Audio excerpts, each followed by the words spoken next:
The bank manager didn't speak at first. He just looked at me with a pale face and shaking hands, then slowly turned that black security monitor toward me. My breath caught so hard I thought my chest might crack open. There on the screen was my daughter-in-law, Beverly, standing outside Dorothy's safety deposit box room just 3 days earlier. She wore dark sunglasses and that blue coat she thinks makes her look important, smiling at the front desk like she owned the place. But that wasn't the part that made my knees go weak.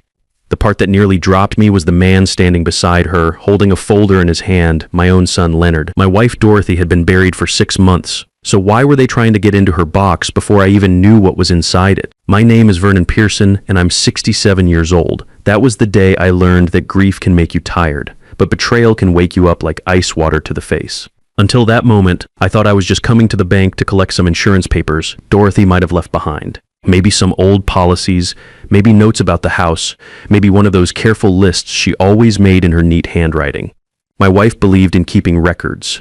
She labeled everything, saved every receipt, every family photo, every birthday card I ever gave her in 42 years of marriage. If Dorothy put something in that safety deposit box, I figured it was important. I never imagined it could be dangerous. The bank manager, Mr. Peterson cleared his throat. His voice came out low and careful. Mr. Pearson, I didn't let them in. Your wife left very specific instructions. No one gets access unless you're present with proper identification after the death certificate was filed. He paused and looked at me real careful-like. But your son and his wife got pretty upset when I refused. They said you were getting confused, that they were helping manage your affairs. Confused. That word hit harder than I expected. I kept staring at that frozen image on the screen. Beverly had one hand on Leonard's arm, the way she always did when she wanted to control a room without looking controlling. She had that perfect hair, perfect smile, perfect little act she put on whenever she needed something. She called me Dad in this sweet voice that always sounded like she'd practiced it in a mirror. Leonard looked tired in that video, nervous. Smaller than I remembered, even though he's a grown man of 44. My only child, looking like a kid who got caught stealing from the cookie jar. Who was it? I asked quietly, though I could see them plain as day. Mr. Peterson looked down at his papers. It was your son and daughter-in-law. For a long moment, I didn't say anything. I just pressed my hands flat against the edge of his desk so he wouldn't see them shake. Around us, the bank hummed with normal life. Someone laughed across the lobby. A phone rang somewhere. It felt wrong that the world could keep moving like that when mine had just split open. I'd still like to open the box, I said. Mr. Peterson nodded. Of course, Mr. Pearson, but before we go in, there's something else you should know. They didn't just ask once. They came back twice. That made me look up sharp. Twice? Yes, sir. He swallowed hard. The second time, your daughter-in-law brought documents she claimed gave her temporary authority over family property. Our legal department rejected them. They were incomplete, possibly altered. I heard Dorothy's voice in my head then, the same steady voice she used when she was working out a problem in the garage office. Slow down, Vernon. Look close. The truth always leaves tracks.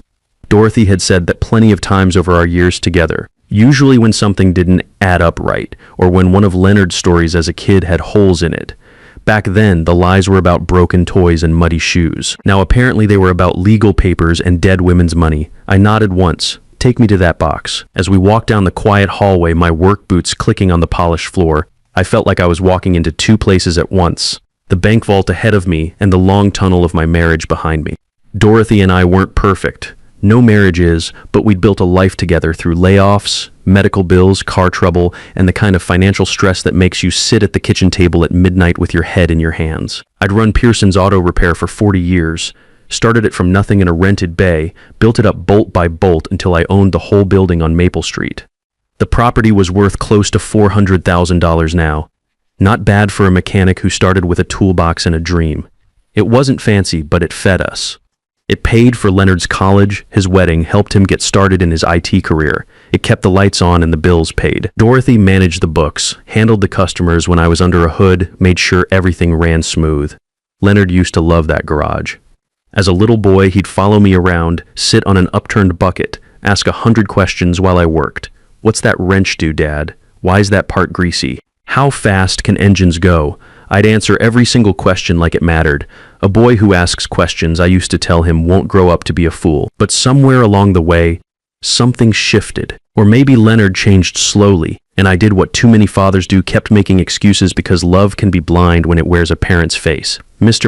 Peterson opened the vault room and stepped aside. Inside were rows of little metal doors, cold and secretive. He led me to number 247 in the middle row. He put his key in, then handed me mine, the one Dorothy had made me keep in my toolbox for someday. I'd hated that word when she said it years ago. It sounded so final. Now it felt cruel. My fingers slipped trying to get the key in.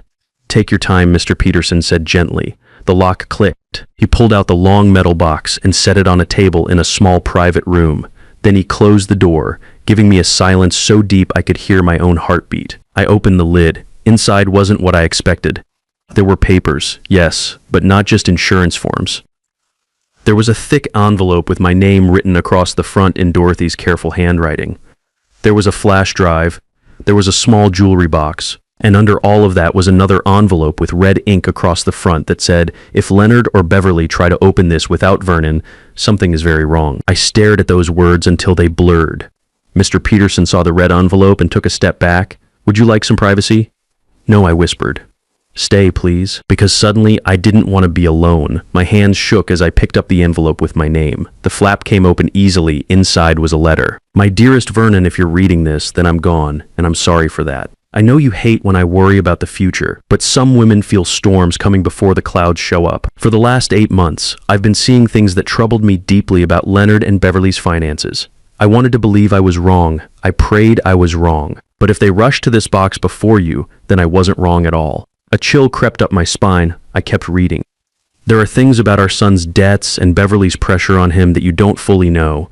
I tried to shield you because your heart is good and because I hoped Leonard would find his backbone. But hope isn't the same as truth. Inside this box is proof of money taken, signatures copied, and plans discussed behind our backs. If I'm right, they were waiting for one of us to die so they could force you out of the garage and sell the property before you knew what hit you."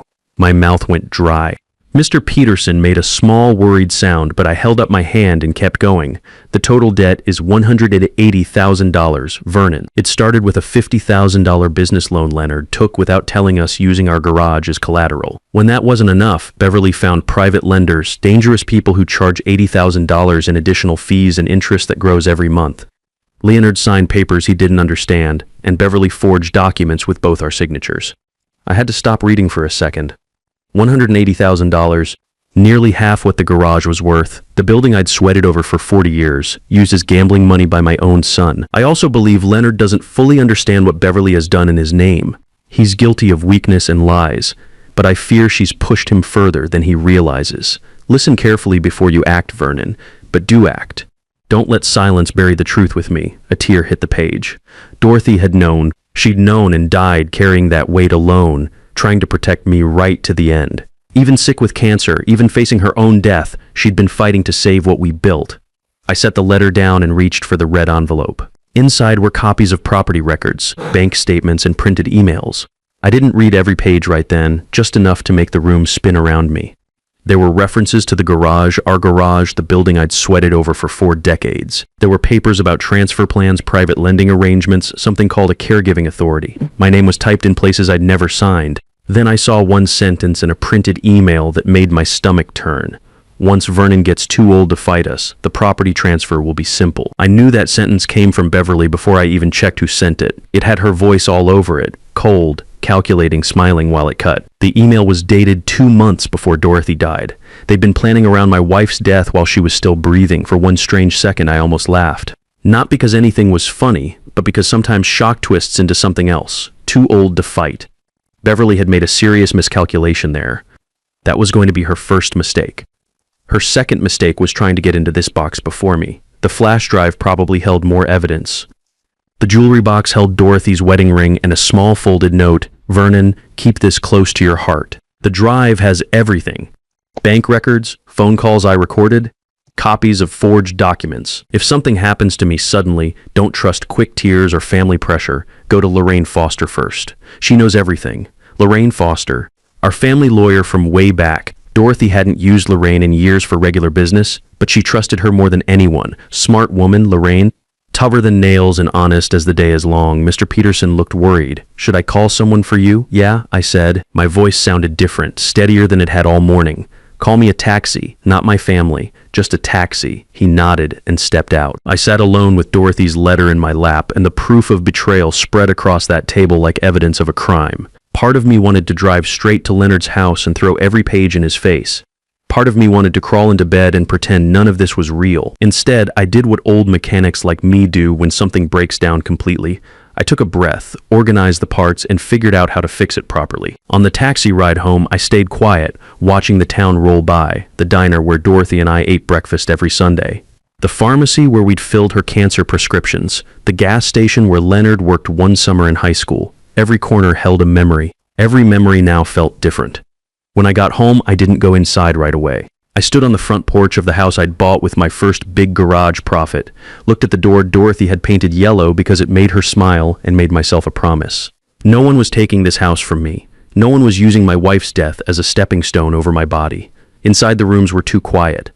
I made coffee with steady hands and sat at the kitchen table where Dorothy used to pay the bills. I spread out 3 pages from the envelope, enough to see the truth clearly, but not enough to drown in it yet. One page showed a property transfer draft with my forged signature.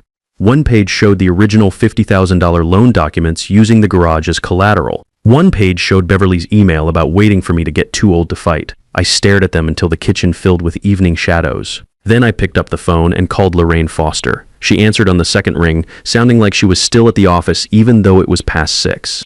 Lorraine Foster speaking. Lorraine, it's Vernon Pearson. A pause. Then her voice changed completely. Vernon, I've been expecting your call. That caught me off guard. You have? Dorothy came to see me 2 months before she died. She was very sick, but her mind was sharp as ever. She filed some documents with me, Vernon, important ones.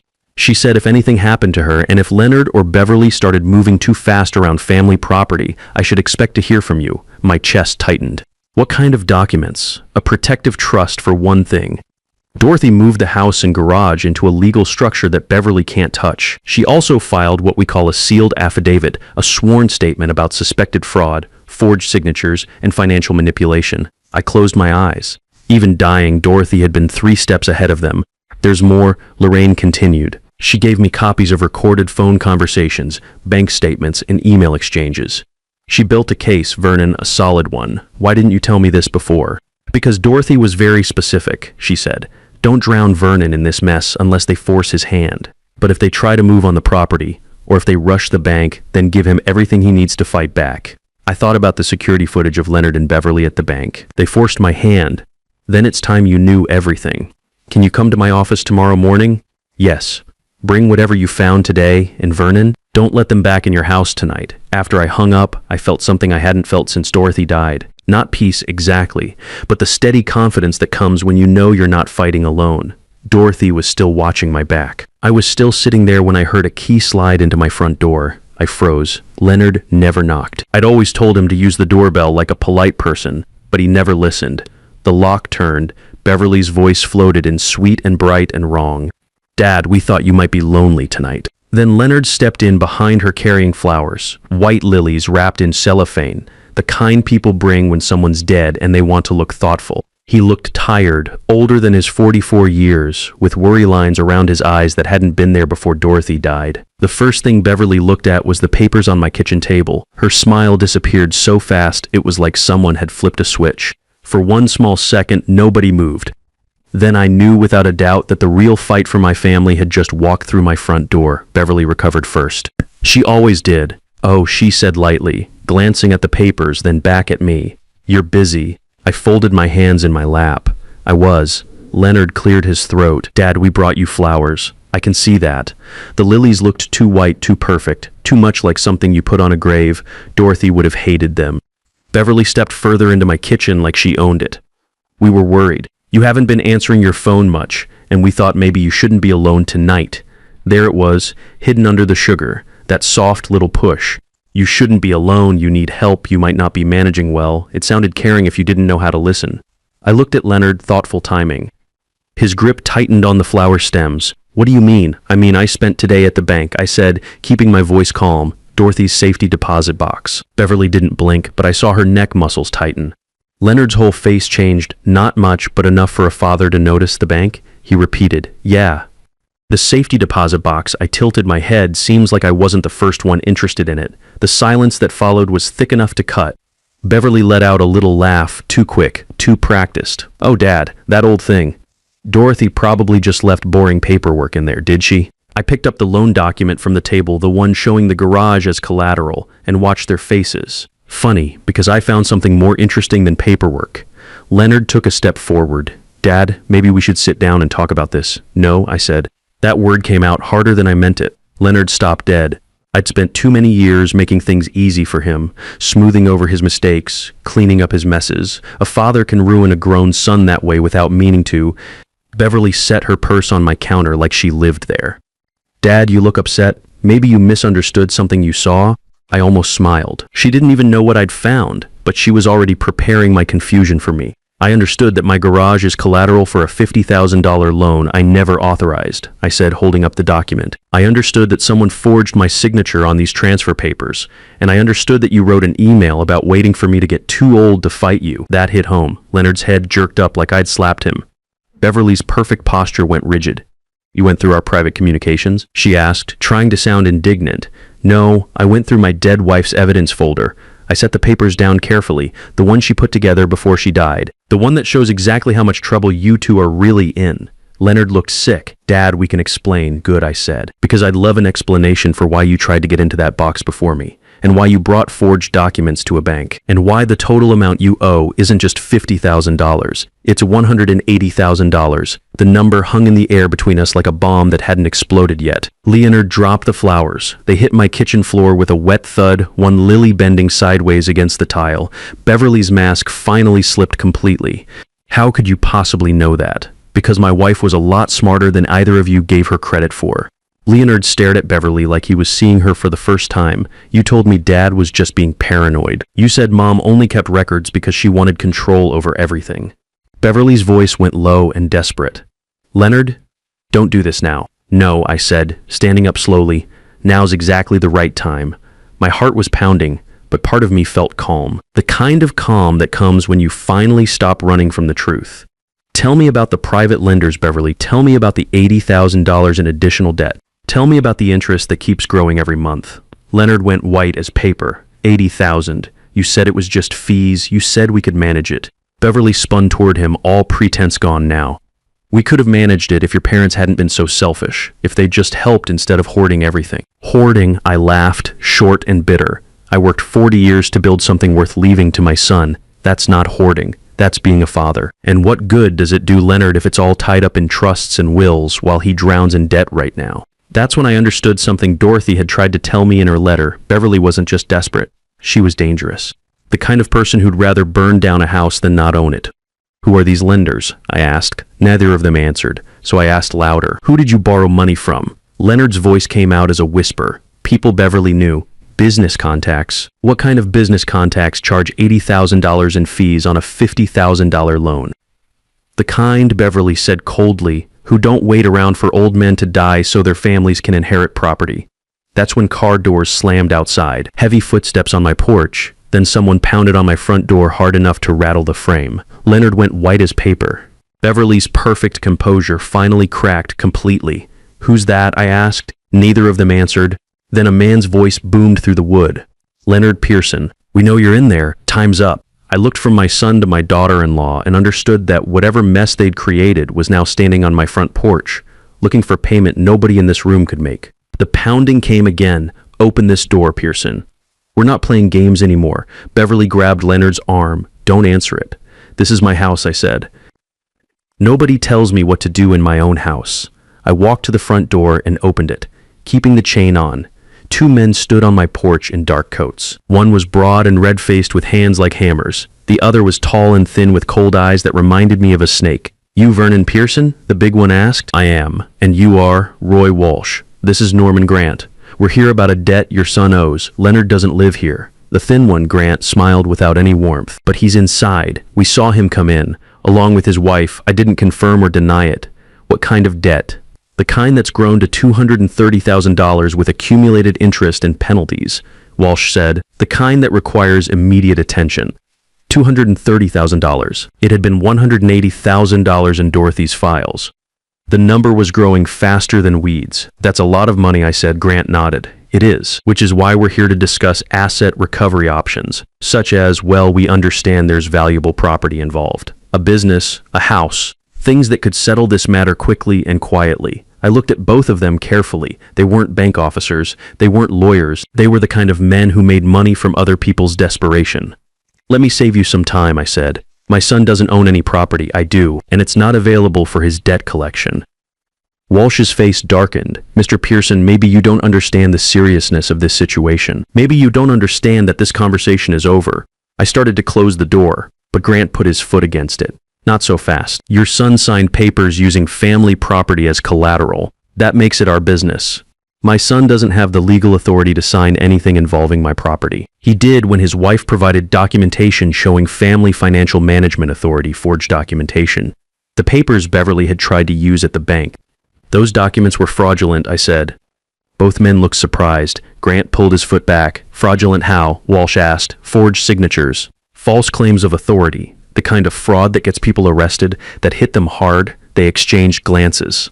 These weren't men who wanted to be connected to legal fraud cases. We'll need to verify that, Grant said, but he was already backing away from the door. You can verify it with my lawyer, Lorraine Foster downtown, or with the police detective who'll be getting copies of all the forged documents tomorrow morning. I closed the door and locked it. Through the window, I watched them walk quickly to their car and drive away. They'd be back eventually, but now they knew this wasn't going to be the easy collection they'd expected. I turned around. Beverly was standing in my hallway with tears streaming down her face. Not sad tears, desperate ones. You just destroyed us, she whispered. No, I said. You destroyed yourselves. I just refused to let you destroy me too. Leonard looked broken. Dad, those men, they're not going to just go away. No, they're not. But they're not my problem either. They're yours. You signed the papers, you borrowed the money, you deal with the consequences. Beverly's desperation turned to rage. You selfish old man, we're family. Family doesn't forge signatures. Family doesn't steal property. Family doesn't plot around their father's deathbed. We never plotted around anyone's deathbed. I walked to the kitchen and came back with Dorothy's letter. My wife was dying of cancer when you sent emails about waiting for me to get too old to fight you. She was barely breathing when you started planning property transfers. If that's not plotting around a deathbed, what is? Beverly's face crumpled. For the first time, she looked exactly like what she was, a scared woman who'd gambled with other people's lives and lost. We didn't mean for it to get this bad, Leonard said quietly, but it did get this bad, and now you have to fix it yourselves. 2 days later, Lorraine Foster and I sat in her office with Detective Reynolds of the Police Financial Crimes Unit. The evidence Dorothy had left was overwhelming. Forged signatures, fraudulent documents, unauthorized use of property as collateral. Beverly was arrested that afternoon at her office. Leonard wasn't charged criminally, but the civil consequences would follow him for years. The debt collectors disappeared once they realized the property liens were fraudulent and they'd be facing legal trouble if they pursued collection. Leonard moved out of the house he couldn't afford anyway. He got a smaller apartment and a job that paid less but didn't require him to lie to anyone. It wasn't the life Beverly had wanted, but it was honest work. The garage stayed mine. The house stayed mine. Dorothy's trust protected everything she'd worked 42 years to help me build. Leonard comes by sometimes now. We work on cars together, and he asks questions like he did when he was little. He's learning to be the man his mother always hoped he could become. It's not easy for him, and it's not quick, but it's real. Sometimes I stand in the garage office where Dorothy used to do the books, and I can almost hear her voice. The truth always leaves tracks, Vernon. She was right about that. She was right about everything. The best revenge isn't getting even. Sometimes it's just refusing to let the liars win. Family loyalty without boundaries becomes a weapon in the wrong hands. Sometimes the greatest act of love is refusing to enable someone's destruction. A man's legacy isn't just what he builds with his hands, but whether he has the courage to protect it from those who mistake kindness for weakness.